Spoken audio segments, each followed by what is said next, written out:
सगळे नेते एका व्यासपीठावरती पाहायला मिळत आहेत. मोठी घोषणाबाजी झालेली आहे. काय सांगणार तुम्ही? आणि याचा पाठपुरावा पुन्हा एकदा बारामती सारखंच केलंय त्यांनी. तुमचं बोर्डवर नाव नाही पण असं व्यवस्था आहे. हा काय प्रकार आहे? याचं उत्तर तुम्हाला विक्रम कुमारांना विचारायला लागेल. 2015चा जो महाराष्ट्र सरकार आणि भारत सरकारचा प्रोटोकॉल आहे तो फॉलो करावा अशी एक हा देश संविधानाने चालतो आणि प्रोटोकॉलच्या 2015च्या GR चा अजून तरी हा देश GR ने चालतो.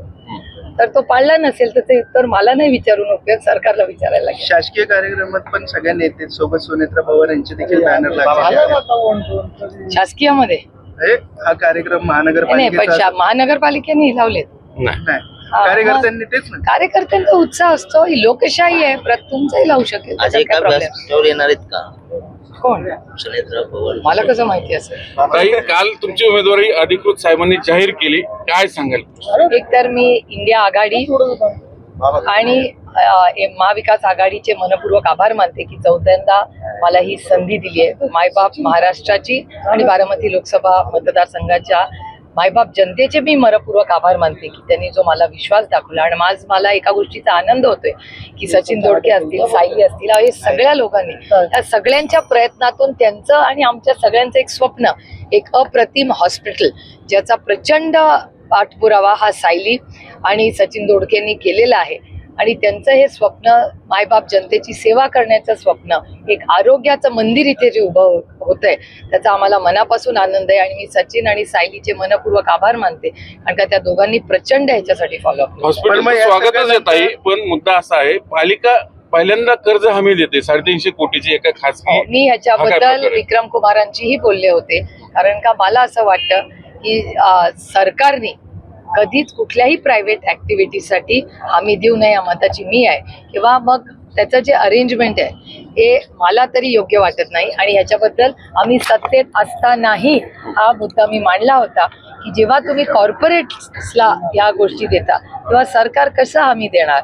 जे सरकारी आहे ते सरकारचंच राहिलं पाहिजे. आणि कॉर्पोरेट्सला ही मदत कशाला? म्हणजे 10 लाख कोटी रुपये माफ केले. हे कोणी केले? तर केंद्र सरकारने उद्योजकांचे 10 लाख कोटी माफ केले. हे मी म्हणत नाहीये, हे ऑफिशियली रिप्लाय आहे पार्लमेंटवर. तुम्ही 10 लाख कोटी उद्योजकांचे माफ करता पण तुम्हाला अडचणीत आलेल्या कांद्याचा शेतकरी, सोयाबीनचा शेतकरी, दुधाचा शेतकरी तो दिसत नाही कर्जमाफी करायला. म्हणजे फक्त उद्योगपतींची कर्जमाफी आणि शेतकऱ्याची नाही. हा कुठला न्याय? ताई, मावळ गोळीबाराचा पुन्हा देवेंद्र फडणवीसांनी उल्लेख केलाय की तेव्हा सरकार कोणाच होतं? तुम्ही सातत्याने आरोप करता. बरोबर आहे. नाही बरोबर आहे.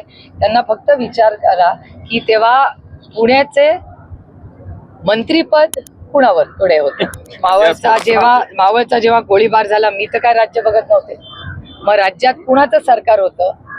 आणि त्या काळामध्ये पालकमंत्री किंवा पुण्याची जबाबदारी, राज्याची जबाबदारी कुणावर होती? काल देवेंद्र फडणवीसने विकसित भारतामध्ये 1 तासाचा लेक्चर घेतलं आणि प्रत्येक लाईन ही ते इंडिया नंबर 1 आहे असं दाखवण्याचा प्रयत्न केला. 2014 नंतर तुमचं सरकार अपयशी होतं असं त्यांचं म्हणणं आहे. लोकशाही आहे, त्यांना बोलायचा अधिकार आहे. नाही पण ते व्हिडिओ सगळं दाखवून त्यांनी कशा प्रकारे आपल्या GDP वरती आलेलं आहे 2014. छोडो, इसके लिए 1 घंटा लगेगा. तुमची उमेदवारी जाहीर झाली पण झालं ना, आता बोलले ना. पवारांवरती कारवाई करण्यात आली आहे मात्र त्याचा कुठेही उल्लेख नाही. मग ही कारवाई FIR मध्ये रोहित पवारांचं नाव नाही. आणि ज्यांचं नाव FIR मध्ये ते सगळे भारतीय जनता पक्ष आणि मित्र पक्षात बसलेले आहेत. FIR ची कॉपी माझ्याकडे आहे. त्याच्यामुळे सुडाचं राजकारण आहे. आणि काय त्याच्यामुळे रोहित पवार संघर्ष करतायत, सरकारच्या विरोधात सत्य लोकांच्या समोर मांडतायत. आणि ते मोडेन पण वाकणार नाही, सत्याच्या बाजूने उभे आहेत. म्हणून ही केस तुम्हाला माहिती आहे, किती उदाहरणं तुम्हाला दाखवू की केस केले. अशोक चव्हाण लांब कशाला जा, 15 दिवसापूर्वीची गोष्ट. आज तुम्हाला बोलायला संधी मिळेल कशी? आता मायबाप सरकार तर प्रकाश आंबेडकर म्हणतात की काँग्रेस आताच कुठेतरी वाट पाहायला मिळतात. चला हे अरे बोलते ना प्रोग्राम